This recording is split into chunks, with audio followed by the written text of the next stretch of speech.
Good morning, how are you? My name is Zachariah Thomas, and today I'll be doing my persuasive speech on college students and financial literacy.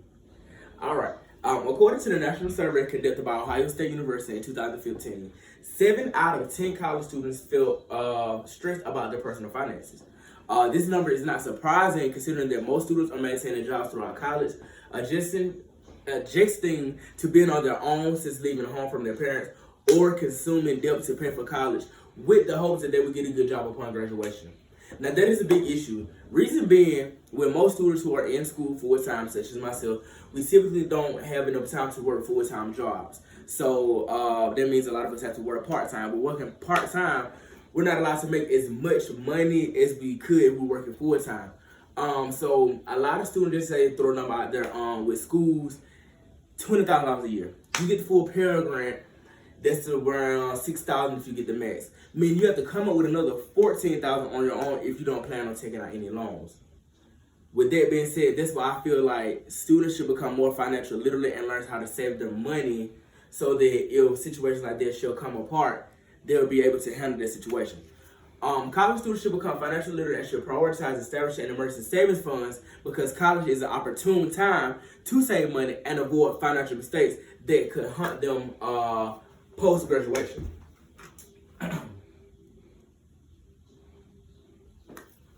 Despite what many may think, there is not a time better than a present time to work on your finances. If you're a college student, then you have a great opportunity to set yourself up for financial success later. It is important to take these times seriously because the mistakes you make in college can follow you for a very long time, even for the rest of your life. Reason being, once you hit college, that's when you're grown and you start establishing credit and you start getting things in your name.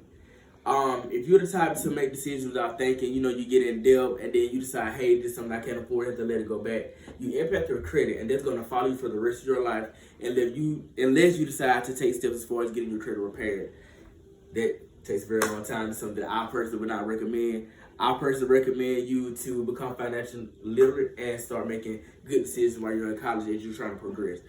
While some college students may consider it hard to be financially responsible, there are significant benefits such as changing your mindset about money early in adulthood, finding ways to save money in college, and taking actionable steps in order to avoid future financial blunders. For example, homecoming coming up, everyone likes to go to different events and they like to spend awful amounts of money on clothes and shoes, which in college is really not a necessity.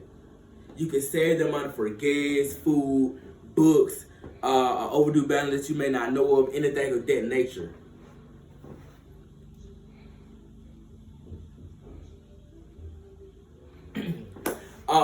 So starting out with what the financial literacy is.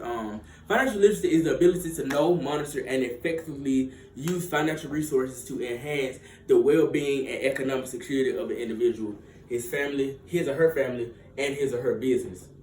The critically acclaimed book Rich Dad, Poor Dad details vast differences between the mindsets of a rich dad and a poor dad and their teachings.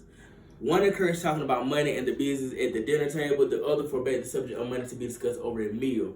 Meaning, as a prime example, versus the rich side, they took the time when they were young to, discover the do's and don'ts as far as handling money, while versus on the poor side, it was more of a limit for the moment type thing, which caused them to hurt in the long run. I noticed that people really do shape their life through their thoughts. That came from Arthur Kiyosaki, that wrote the Rich or Poor Dad book in 1997. The book has sold more than 32 million copies since 2002 and has proven to be a guide for many who aspire to become rich and change their mindset about money.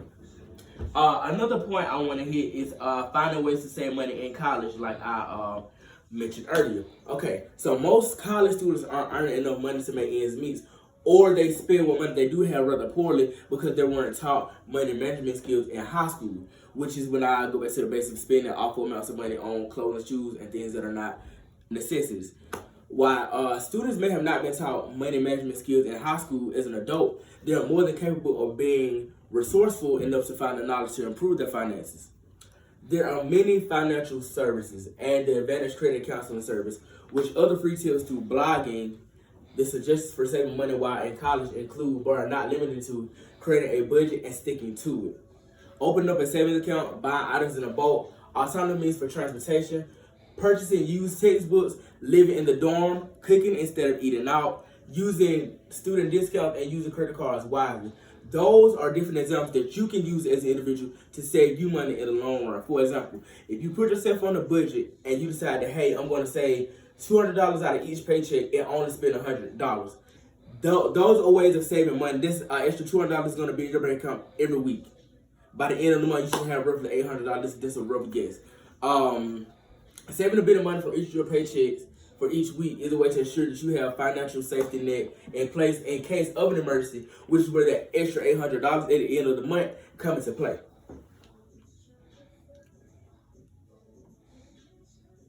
All right. So another step that I wanted to hit was taking actionable steps in order to avoid future financial blunders. To many students that are graduating in the red and facing difficult financial choices when they are just starting out, college students should start now with creating a budget, saving money, taking care of student loans by borrowing only what they need and not what they want. Only borrow what you need so that the extra money that you take out a loan for does not go into waste because you spend it on unnecessary items. Only take out the money you need. That way, when it's time to pay it back, you only paying back what you owe and not what you have blown, if that makes sense. Using credit carefully and using work to their benefit. Pay internships, tuition assistance, employee benefits, things of that nature.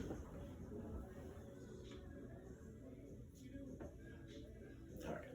So becoming financially literate starts with the desire to want to change your mindset about money, which entails forgetting what you thought you knew or learned from reputable sources. There are many books and blogs that provide up-to-date information for people in various financially circumstances, and some tailored directly to young adults. Saving money will appear on almost every list about financial literacy with an extreme emphasis on establishing an emergency fund. College students will face a ton of financial pressure when credit cards are thrown at them and they begin banking by opening up their first savings accounts and checking accounts. With these actions come the responsibility of maintaining consequently, which meaning you must be responsible for your actions. Because when you get in debt and you owe the bank, they're going to want their money regardless of garnishing your wages or anything of that nature. It is good that college students are able to get discounts and live in dormitories. At this point in their life, they are going to always think about how much money they have to spend and how they should go about spending it, which makes no time better than present to save money for a rainy day, buy in bulk, use alternative methods of transportation, small actions in this series of the steps that can pass financial literacy and to make an emergency fund our priority. Once again, my name is Zachariah Thomas, and this is Financial Literacy.